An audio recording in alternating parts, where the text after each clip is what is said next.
Berjumpa kembali saudara-saudara, teman-teman semua, para sahabat dan handai tolan yang saat ini mungkin sedang bermain-main dengan media sosial.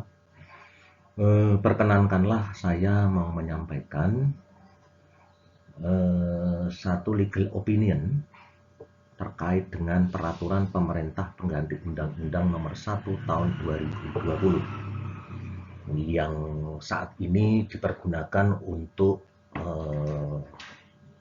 menanggulangi, dipergunakan untuk landasan hukum pelaksanaan dari pencegahan COVID-19.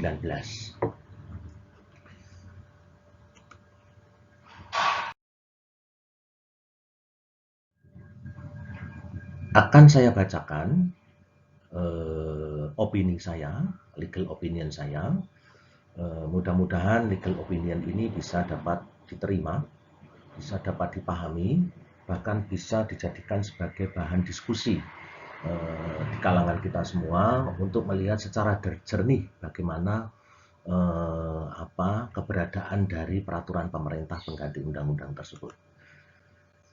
Jadi peraturan pemerintah pengganti undang-undang nomor 1 tahun 2020 tentang kebijakan keuangan negara dan stabilitas sistem keuangan untuk penanganan pandemi coronavirus disease 2019 dan atau dalam rangka menghadapi ancaman yang membahayakan perekonomian nasional dan atau stabilitas sistem keuangan.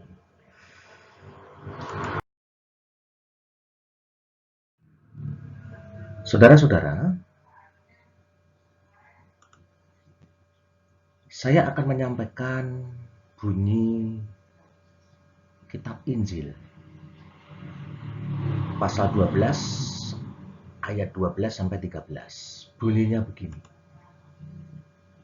Sebab pada malam ini aku akan menjalani tanah Mesir, dan semua anak sulung dari anak manusia sampai anak binatang akan kubunuh.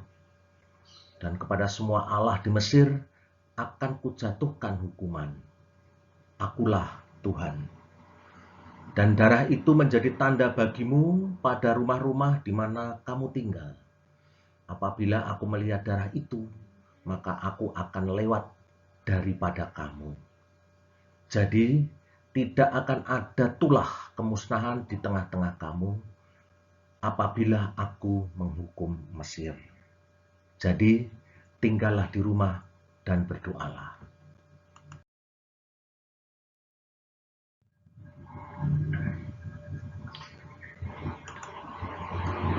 Pada tanggal 31 Maret 2020, Presiden Republik Indonesia Joko Widodo telah menandatangani 2 produk hukum berbentuk peraturan pemerintah yang secara yuridis posisi hukumnya berbeda antara satu dengan yang lain bila ditinjau dari aspek konstitusional dan dari Undang-Undang Nomor 12 Tahun 2011 sebagaimana telah diubah dengan Undang-Undang Nomor 15 Tahun 2019 tentang perubahan atas Undang-Undang Nomor 12 Tahun 2011 tentang pembentukan peraturan perundang-undangan.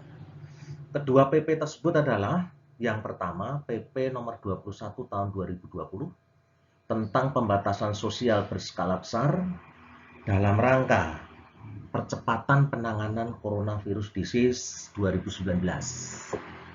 Untuk selanjutnya disebut PP Nomor 21 Tahun 2020. Yang kedua, peraturan pemerintah pengganti Undang-Undang Nomor 1 Tahun 2020 tentang kebijakan keuangan negara dan stabilitas sistem keuangan untuk penanganan pandemi coronavirus disease dan atau dalam rangka menghadapi ancaman yang membahayakan perekonomian nasional dan atau stabilitas sistem keuangan.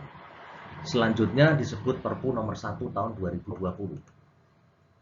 Saudara-saudara, kedua PP tersebut dalam konteks legal drafting memiliki kedudukan hukum yang berbeda. Sumber hukum PP Nomor 21 Tahun 2020 adalah delegasi peraturan perundang-undangan yang lebih tinggi tingkatannya. Dan dasar hukumnya adalah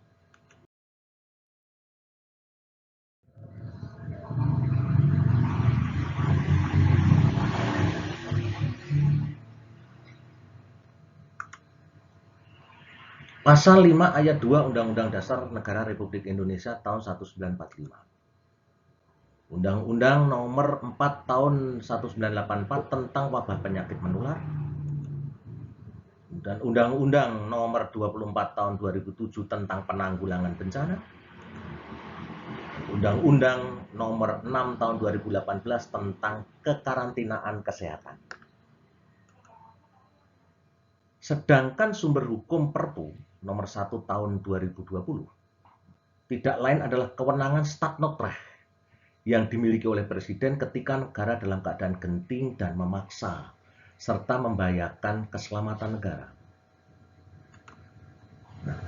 Di dalam teori darurat negara, yang dimaksud dengan Stadnotreh adalah hak darurat yang dimiliki oleh penguasa, Presiden, untuk mengeluarkan produk hukum yang menyimpang dari asas-asas peraturan perundang-undangan yang baik. Semisal menyimpang dari peraturan perundang-undangan yang lebih tinggi tingkatannya karena adanya kegentingan yang memaksa dan membahayakan keselamatan negara. Nah, di dalam konteks kegentingan yang memaksa tersebut, dikenal adanya dua bentuk Stadnotreh, yaitu Stadnotreh objektif dan Stadnotreh subjektif. Disebut Stadnotreh subjektif apabila soal kegentingan yang memaksa dan membahayakan keselamatan negara itu diukur atas dasar penilaian sang penguasa atau presiden itu sendiri. Sedangkan disebut Stadnotreh objektif apabila soal kegentingan yang memaksa dan membahayakan keselamatan negara itu diukur atas dasar adanya parameter atau kriteria yang sudah diatur dalam peraturan perundang-undangan yang lain. Sehubungan dengan hal tersebut, Konstitusi Indonesia, yakni Undang-Undang Dasar Negara Republik Indonesia tahun 1945, telah mengatur mengenai Stadnotreh baik subjektif maupun objektif. Pengaturan Stadnotreh yang tertuang dalam pasal 22D Undang-Undang Dasar, pengaturan Stadnotreh subjektif itu tertuang dalam pasal 22D 22 Undang-Undang Dasar Negara Republik Indonesia 1945 yang menyatakan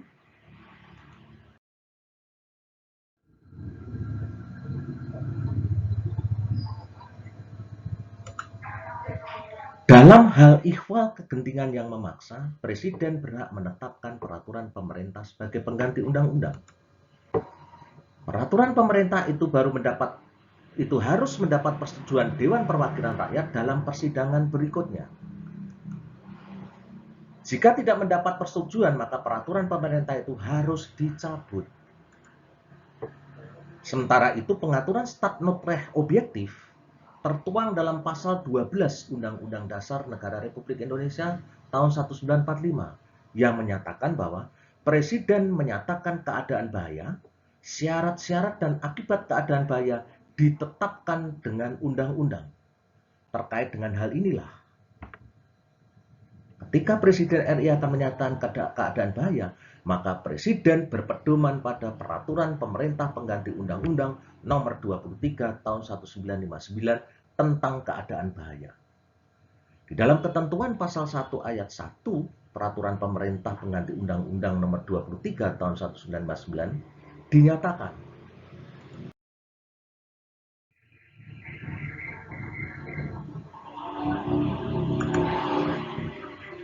Presiden Panglima Tertinggi Angkatan Perang menyatakan seluruh atau sebagian dari wilayah Republik Indonesia dalam keadaan bahaya dengan tingkatan keadaan darurat sipil atau keadaan darurat militer atau keadaan perang apabila 1.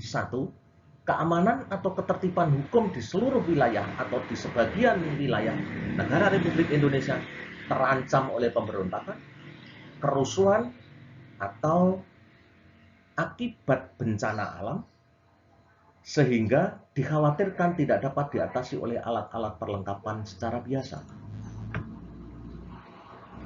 Timbul perang atau bahaya atau dikhawatirkan perkosaan wilayah negara Republik Indonesia dengan cara apapun juga. Hidup negara dalam keadaan bahaya atau dari keadaan-keadaan khusus ternyata dan atau dikhawatirkan ada gejala yang dapat membahayakan hidup negara. Dari ketentuan seperti ini, saudara-saudara, maka Stadtnotreh disebut objektif karena Perpu nomor 23 tahun 1959 tentang keadaan bahaya memberikan garis kriteria sebagaimana dimaksud dalam pasal 1 ayat 1-nya. Kendati pun demikian, saudara-saudara, jika ditelisik secara lebih mendalam, kriteria yang dimaksud tetap saja masih menunjukkan ketidakjelasan. Dan pasal yang menentukan keadaan bahaya tersebut bersifat Hadzaartikelen atau pasal karet. Berdasarkan deskripsi teoritis terkait dengan Stadtnotreh tersebut di atas, maka jika diterapkan dalam konteks keberadaan Perpu nomor 1 tahun 2020, maka masuk dalam kategori Stadtnotreh subjektif. Mengapa demikian? Pertama, Perpu ini dipergunakan untuk menghadapi ancaman yang membahayakan perekonomian nasional dan atau sistem keuangan negara sebagai akibat merebaknya COVID-19. Kedua, Perpu ini dikeluarkan bukan dalam konteks kategori kondisi darurat sipil atau darurat militer, sebagaimana dimaksud dalam pasal 1 ayat 1 Perpu nomor 23 tahun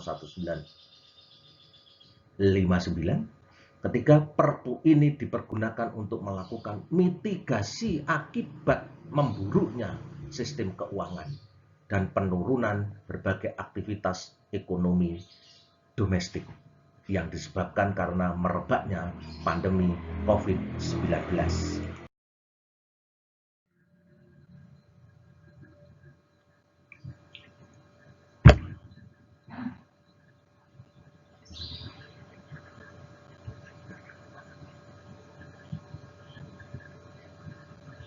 Agak lama, saudara-saudara, karena memang agak panjang ini. Saya punya analisis sehingga mungkin ini harus mencari dulu, entah kemana mencarinya, filenya gitu ya.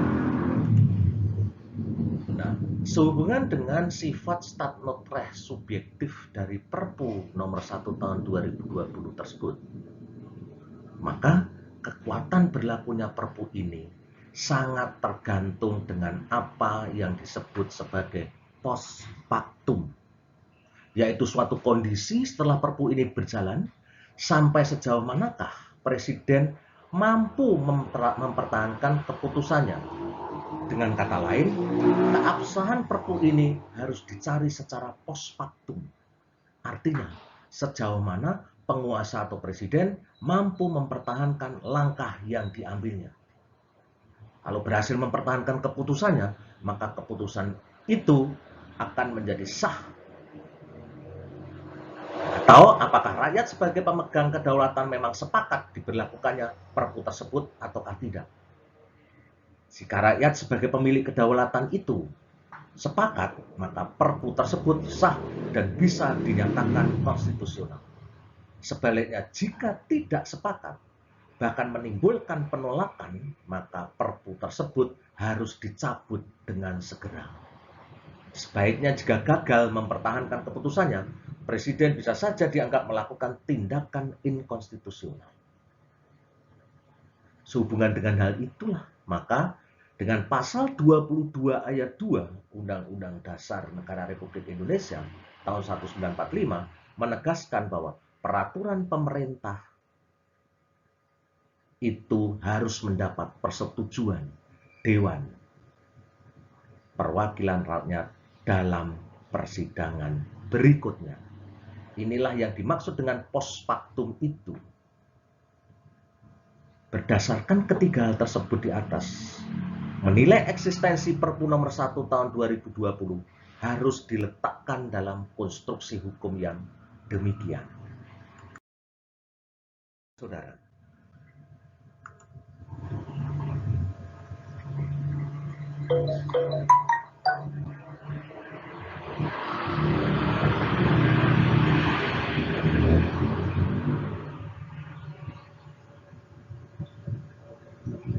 Sebagai suatu produk hukum yang dikeluarkan dalam kondisi kedaruratan negara yang masuk kategori stat notre subjektif, maka secara normatif yuridis Perpu nomor 1 tahun 2020 jelas menabrak berbagai undang-undang yang masih berlaku, bahkan tidak hanya sekedar menabrak, melainkan juga mematikan beberapa ketentuan undang-undang yang berlaku. Dengan kata lain, jika ditinjau dari aspek legal drafting, keberadaan Perpu nomor 1 tahun 2020 ini jelas melanggar beberapa undang-undang. Kondisi yang demikian ini merupakan langkah di luar kenormalan. Sebab dalam kondisi darurat karena adanya pandemi COVID-19, kebijakan dan langkah-langkah hukum yang luar biasa atau abnormal memang harus dilakukan. Kendati merupakan langkah abnormal dan diperkenankan dalam mengatasi kegentingan yang memaksa, namun berpijak dari post factumlah Perpu nomor 1 tahun 2020 harus tetap dimintakan persetujuan kepada sang pemilik kedaulatan, yakni rakyat, melalui lembaga yang merepresentasikannya. Lalu, bagaimana posisi DPR dan DPD sebagai representasi rakyat dalam bidang politik dan representasi rakyat dalam konteks kepentingan daerah?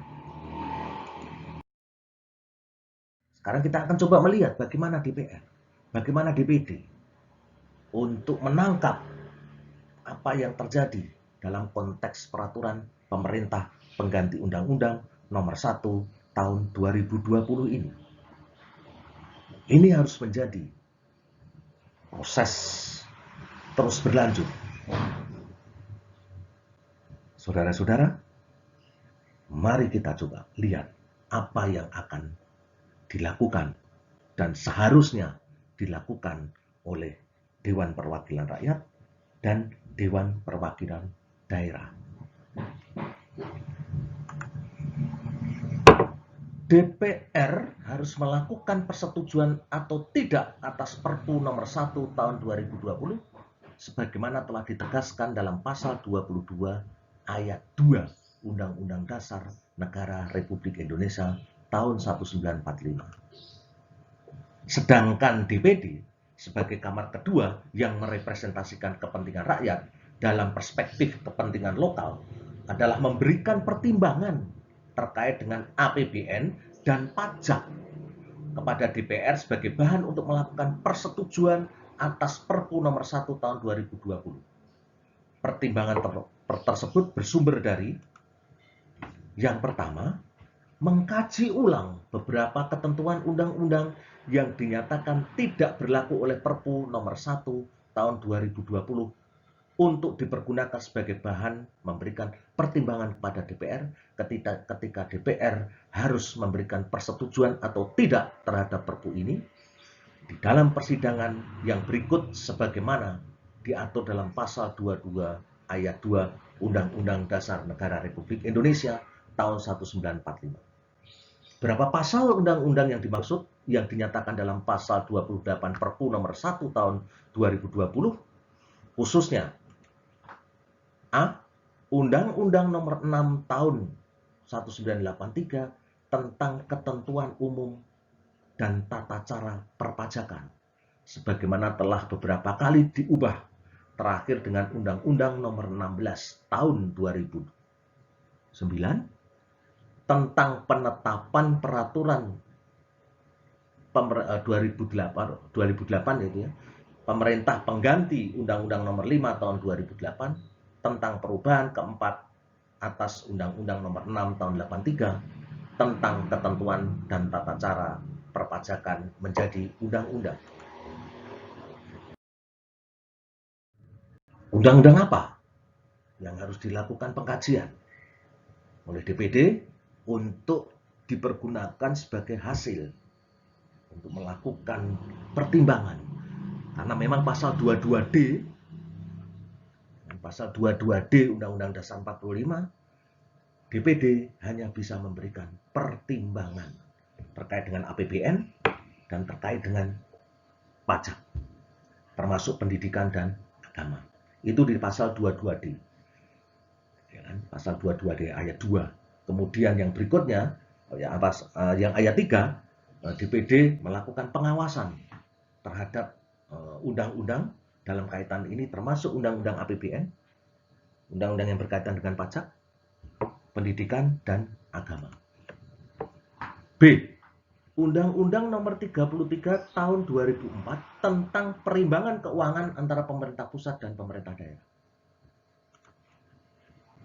C. Undang-Undang Nomor 36 Tahun 2009 tentang kesehatan. D. Undang-Undang Nomor 6 Tahun 2014 tentang desa.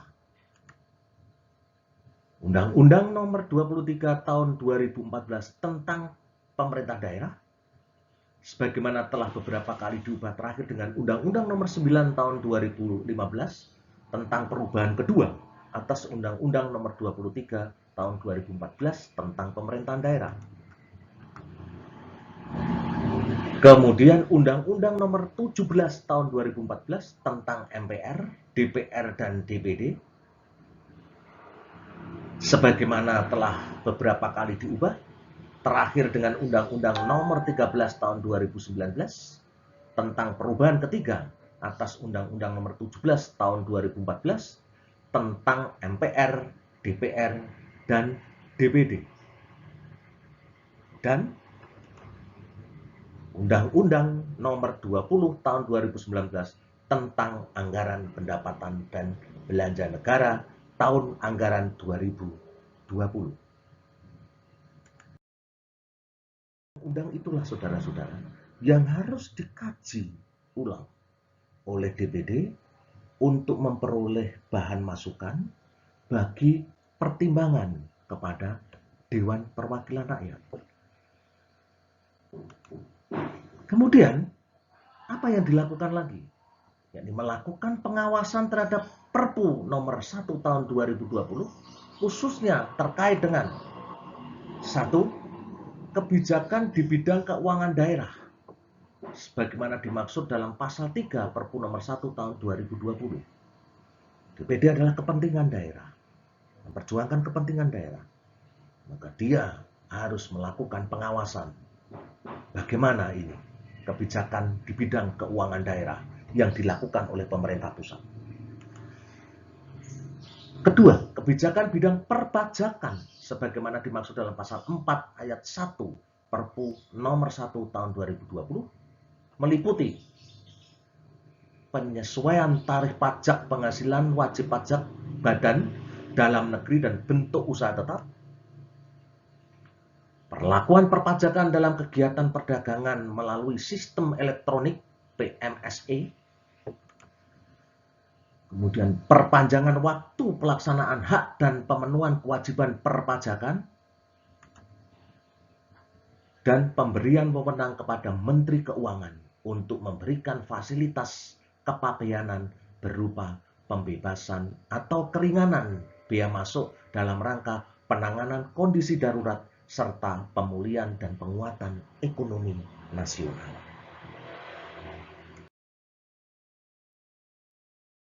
Kira apa yang bisa saya sampaikan terkait dengan legal opinion, keberadaan peraturan pemerintah pengganti Undang-Undang Nomor 1 Tahun 2020. Mari kita awasi secara bersama-sama. Mari kita coba lakukan pengkajian secara bersama-sama. Sehingga kelak di kemudian hari kita bisa memberikan sumbangan kepada Dewan Perwakilan Rakyat maupun Dewan Perwakilan Daerah agar dalam memberikan keputusan nanti betul-betul dapat secara komprehensif sesuai dengan apa yang dikehendaki oleh rakyat. Perlu digarisbawahi saudara-saudara, legal opinion ini semata-mata saya sampaikan bukan karena saya adalah juru bicara pemerintah. Saya tidak memiliki kepentingan apapun juga. Saya berusaha untuk melihat dalam struktur berpikir secara positif, struktur berpikir secara akademis, kalau itu masih bisa dianggap sebagai sebuah pemikiran yang bersifat akademis. Terima kasih saudara-saudara. Sampai jumpa di lain kesempatan dan sukses selalu. Jangan lupa tetap jaga kesehatan. Terima kasih.